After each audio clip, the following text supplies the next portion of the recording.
अस्सलामुअलैकुम वरहमतुल्लाहि वबरकातुहु। बिस्मिल्लाहिर्रहमानिर्रहीम। रब्बिश्रह ली सद्री वयस्सिर ली अम्री वहलुल उक़दतम मिन लिसानी यफ़क़हू क़ौली। रब्बी ज़िदनी इल्मा रब्बी ज़िदनी इल्मा रब्बी ज़िदनी इल्मा। అర్-రహీఖుల్ మఖ్తూమ్. మహాప్రవక్త సల్లల్లాహు అలైహి వసల్లం గారి జీవిత చరిత్ర. దారే అర్ఖం రజియల్లా అన్హు గారి గృహం. ఈ హింసా దౌర్జన్యాల నుండి రక్షింపబడాలంటే దైవ ప్రవక్త సల్లల్లాహు అలైహి వసల్లం ముస్లింలను మాటల చేతల రూపంగా ఇస్లాం ధర్మం స్వీకరించారనే విషయం ఖురైష్కు తెలియకుండా ఉండేందుకు వారిని రహస్యంగా ఓ చోట చేరాలని ఆదేశించాల్సి ఉంటుంది. కారణం ఏమిటంటే వారు బాహాటంగా ఓ చోట చేరితే బహుదైవారాధకులు ఆయన బోధించే బోధనలను, ఆత్మ ప్రక్షాళనను అడ్డుకునే ప్రమాదం ఉంది. ఫలితంగా ఉభయ వర్గాల్లో ఘర్షణలు తలెత్తవచ్చు. ఇలాంటి పరిస్థితి దైవ దౌత్యం వచ్చిన 4వ సంవత్సరం కూడా ఎదురైంది. దాని వివరణ ఏమిటంటే సహబా రజియల్లా అన్హులు కొండ లోయల్లో కూడి నమాజు చేసేవారు. దైవ తిరస్కారులు కొంతమంది దీన్ని చూసి దుర్భాషలకు దొమ్మీకి దిగారు. జవాబుగా హజరత్ సాద్ బిన్ అబీ వక్కాస్ రజియల్లా అన్హు ఒకడిని రక్తం ప్రవహించేటట్లు కొట్టడం కూడా జరిగింది. ఇది ఇస్లాం చేత ప్రప్రథమంగా ప్రవహించిన రక్తం. ఒకవేళ ఇదే పరిస్థితి మాటిమాటికి తలెత్తి కొనసాగితే ముస్లింలు అంతమయ్యే ప్రమాదం ఉంది. కాబట్టి ఈ సందేశ ప్రచారం రహస్యంగానే జరగాలన్నది వివేకంతో కూడుకున్న పని. అందుకని సహబా రజియల్లా అన్హులందరూ తమ శ్రేయం కోసం తమ ఆరాధనలు, సందేశ ప్రచారం మరియు సామూహిక సమావేశాల కోసం రహస్యంగానే కలవవలసి ఉంటుంది. అయితే మహాప్రవక్త సల్లల్లాహు అలైహి వసల్లం మాత్రం తమ సందేశ ప్రచారాన్ని, దానికి తోడు తమ ఆరాధనలను బహుదైవారాధకుల ఎదుట బాహాటంగా చేస్తూ ఉండేవారు. ఏ విషయం కూడా ఆయన్ను ఈ పని నుండి అడ్డుకోలేకపోయింది. అయినా మహాప్రవక్త సల్లల్లాహు అలైహి వసల్లం కూడా ముస్లింలతో వారి సంరక్షణ దృష్ట్యా రహస్యంగానే సమావేశమయ్యేవారు. ఇటు అబుల్ అర్కం మఖ్జూమీ గృహం సఫా కొండపై విద్రోహుల దృష్టి పడకుండా వారి సమావేశాలకు దూరంగా ఉండేది. అందుకని దైవ ప్రవక్త సల్లల్లాహు అలైహి వసల్లం దైవ దౌత్యం లభించిన 5వ సంవత్సరం ఆ ఇంటినే తన సందేశ ప్రచారానికి, ముస్లింలతో సమావేశమవడానికి కేంద్రంగా చేసుకున్నారు. అబిసినియా వైపు మొదటి హిజ్రత్ వలస. హింసా దౌర్జన్యాల ఈ పరంపర దైవ దౌత్యపు 4వ సంవత్సరం మధ్య భాగంలో లేదా చివరి భాగంలో ఆరంభమైంది. ప్రారంభంలో ఇది మామూలుగా సాగింది. కాలం గడిచిన కొలది ఉధృతం కాసాగింది. చివరికి దైవ దౌత్యపు 5వ సంవత్సర మధ్య భాగానికి చేరుకోగానే తారాస్థాయిని అందుకుంది. ఇలా ముస్లింలు మక్కాలో నిలవలేకపోయారు. బహుదైవారాధకుల ఆగడాల నుండి విముక్తి పొందేందుకు ఏదో ఒక మార్గాన్ని ఆలోచించడానికి వివశులైపోయారు. ఇలాంటి కఠినమైన, అంధకార బంధురమైన పరిస్థితులలోనే కహఫ్ సూరా అవతరించింది. ఇది అసలు బహుదైవారాధకులు వేసిన ప్రశ్నలకు సమాధానం. కానీ ఈ సూరాలో 3 సంఘటనలు వివరించబడ్డాయి. వీటిలో అల్లాహ్ తరఫు నుండి తన దాసుల భవిష్యత్తు గురించి సాంత్వన వచనాలు ఉన్నాయి. కాబట్టి అస్హాబే కాఫ్ గుహవారు సంఘటనలో ధర్మానికి, విశ్వాసానికి ప్రమాదం ఏర్పడినప్పుడు దైవధిక్కార దౌర్జన్య కేంద్రాల నుండి హిజ్రత్ వలస చేసి అల్లాహ్పై భారం వేస్తూ బయటికి వెళ్ళిపోవాలనే సంకేతం ఉంది. ఇప్పుడు మీరు వారితోనూ, అల్లాహ్ను కాదని వారు ఆరాధించే దేవుళ్లతోనూ సంబంధాలు తెంచుకున్నారు కనుక ఇక పదండి, ఫలానా గుహలో ప్రవేశించి ఆశ్రయం పొందండి. మీ ప్రభువు మీపై తన కారుణ్య ఛాయను విస్తరింపజేస్తాడు. మీ కార్యసిద్ధికై సకల సామగ్రిని సమకూరుస్తాడు.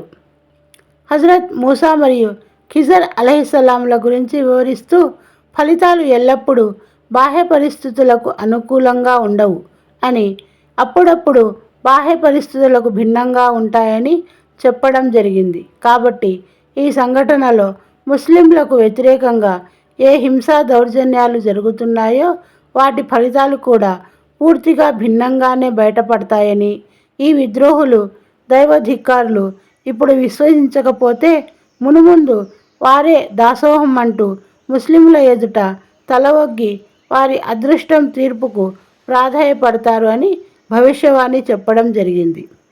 జుల్కర్నైన్ గురించి అవతరించిన వాక్యాల్లో కొన్ని ప్రత్యేక విషయాల వైపునకు దృష్టిని మరల్చడం జరిగింది. 1. ఈ భూమండలం అల్లాహదే. ఆయన తన దాసుల్లో తాను కోరిన వ్యక్తిని దాని వారసునిగా చేస్తాడు. 2.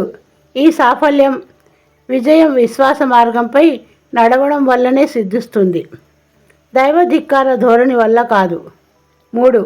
అల్లాహ్ అప్పుడప్పుడు ఆయా కాలాలకు చెందిన యాజూజ్ మాజూజ్ల నుండి రక్షించడానికి తన దాసుల నుండి కొందరిని ఎంపిక చేసి నిలబెడతాడు.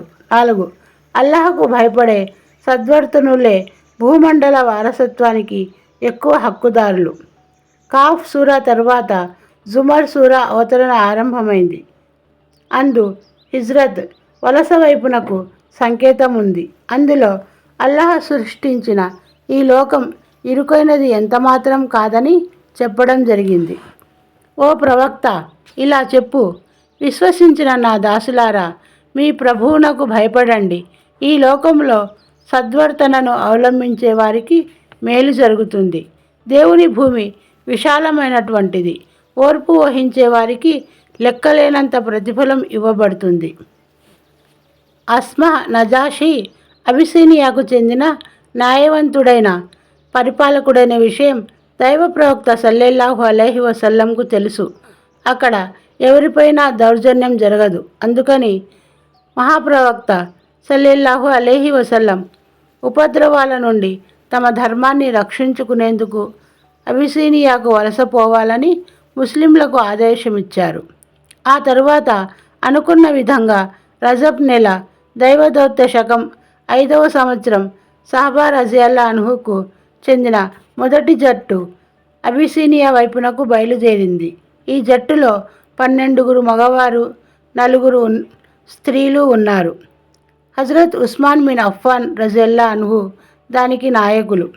ఆయన వెంట దైవ ప్రవక్త సల్లెల్లాహు అలైహి వసల్లం గారి కుమార్తె హజరత్ రుకయ్య రజియల్లా అన్హా కూడా ఉన్నారు.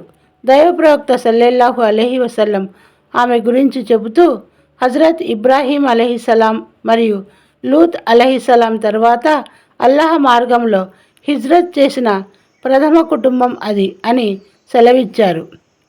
ఈ జట్టు రాత్రి అంధకారంలో తమ కొత్త గమ్యానికి బయలుదేరింది. గోప్యంగా ఉండవలసిన విషయం గనక ప్రయాణం గురించి ఖురైష్కు తెలియకూడదనే జాగ్రత్త తీసుకోబడింది. ఎర్ర సముద్రం ఓడరేవు షువైబా వైపునకు పయనమైంది. అదృష్టవశాత్తు అక్కడ 2 పడవలు ఉన్నాయి. అవి ఈ జట్టును ఎక్కించుకొని సముద్రానికి ఆవలి ఒడ్డున ఉన్న అబిసినియా వైపునకు వెళ్ళిపోయాయి. ఖురైష్కు ఈ విషయం చూచాయిగా తెలిసింది. వారు దాన్ని వెంటాడి తీరం వరకు వెళ్ళగలిగారు. కానీ అప్పటికి సహబా వెళ్ళిపోవడం వలన వెనక్కు తిరిగి వచ్చేశారు. అటు ముస్లింలు అబిసినియా చేరి ఊపిరి పీల్చుకున్నారు. కానీ రంజాన్ నెలలో ఓ సంఘటన జరిగింది. దైవ ప్రవక్త సల్లెల్లాహు అలైహి వసల్లం ఓసారి కాబా మసీదుకు వెళ్ళారు. అక్కడ ఖురైష్ల గుంపు ఒకటి సమావేశమై ఉంది. వారిలో పెద్ద పెద్ద సర్దారులు కూడా ఉన్నారు. దైవ ప్రవక్త సల్లెల్లాహు అలైహి వసల్లం హఠాత్తుగా నిలబడి నజ్ము సూరా పఠనాన్ని ప్రారంభించారు. ఆ దైవధికారులు ఇది వరకు ఖురాన్ పఠనం వినలేదు. వారి వైఖరే అది. దివ్య ఖురాన్లో వారి ఈ వైఖరి గురించి ఇలా చెప్పడం జరిగింది. ఈ సత్య తిరస్కారులు ఇలా అంటారు, ఈ ఖురాన్ను అసలు వినకండి. అది వినిపించబడేటప్పుడు వినకుండా విఘ్నం కలిగించండి. బహుశా ఇలాగైనా మీరు ప్రాబల్యం వహించవచ్చు. అయితే దైవ ప్రవక్త సల్లల్లాహు అలైహి వసల్లం హఠాత్తుగా నజ్ము సూరా పఠనాన్ని ప్రారంభించినప్పుడు వారి చెవుల్లో అమృతం గ్రోలినట్లు తోచింది. దాని ఔన్నత్యాన్ని అనుభవించినప్పుడు ఎవరికీ తమ ధ్యాసే లేదు. ఎవరి మనసులోనూ ఎటువంటి చెడు ఉద్దేశం జనించలేదు. చివరికి దైవ ప్రవక్త సల్లల్లాహు అలైహి వసల్లం సూరా చివరన హృదయాలను ప్రకంపింపజేసే ఆయత్ను పఠిస్తూ అల్లాహ్ ముందు మోకరిల్లండి, సజ్దా చేయండి, ఆయనకు దాస్యం చేయండి అనే దైవ సందేశాన్ని వినిపిస్తూ సజ్దా చేయగా ఏ ఒక్కడు తన ఆధీనంలో లేక సజ్దా చేశారు, సాష్టాంగపడ్డారు. నిజం చెప్పాలంటే ఈ పరిస్థితి గర్విష్ఠులైన ఖురైష్ల మొండితనాన్ని పటాపంచలు చేసేసింది. వారు తమ ఆధీనంలో లేక అందరూ సజ్దాలో పడిపోయారు. కానీ ఆ తరువాత దైవగ్రంథ పఠనం ఔన్నత్యం వారి గర్వం అణిచివేసిందని, దేన్నైతే అంతమొందించడానికి వారు కంకణబద్ధులై ఉన్నారో, దానికోసం ఎలాంటి ప్రయత్నాలు చేశారో అదంతా బూడిదలో పోసిన పన్నీరు చందన వృధా అయిందని తెలియగానే నాలుక ఖర్చుకున్నారు. ఈ సంఘటన జరిగాక అన్ని వైపుల నుండి వారిపై నిందల పరంపర వచ్చి పడనారంభించింది. దీని నుండి తప్పించుకోవడానికి సాకులు వెతకనారంభించారు.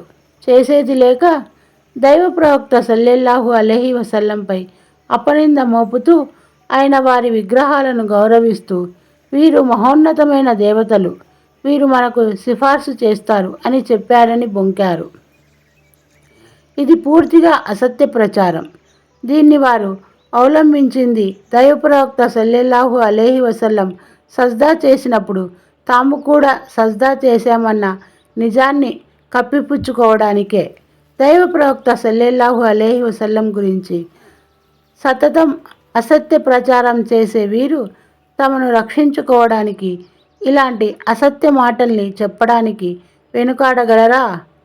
మొత్తానికి దైవారాధకులు సజ్దా చేసిన ఈ సంఘటన వార్త అబిసినియాకు కూడా చేరింది.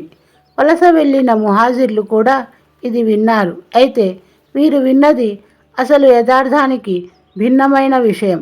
అంటే ఖురైష్లంతా ముస్లింలైపోయారు అన్నదే ఆ విషయం. అందుకని వారు షవ్వాల్ నెలలో మక్కాకు బయలుదేరారు. మక్కా నగరం ఇక ఒకరోజు ప్రయాణం దూరంలో ఉందనగా అసలు విషయం వారికి తెలిసిపోయింది. ఆ తరువాత కొందరు అటు నుంచి అటు తిరిగి అబిసినియాకు వెళ్ళిపోయారు. కొందరు రహస్యంగా లేదా ఖురైష్కు చెందిన ఎవరో ఒకరి రక్షణలో మక్కా నగరంలో ప్రవేశించారు. అస్సలాము అలైకుం వరహమతుల్లాహి వబర్కాతుహు.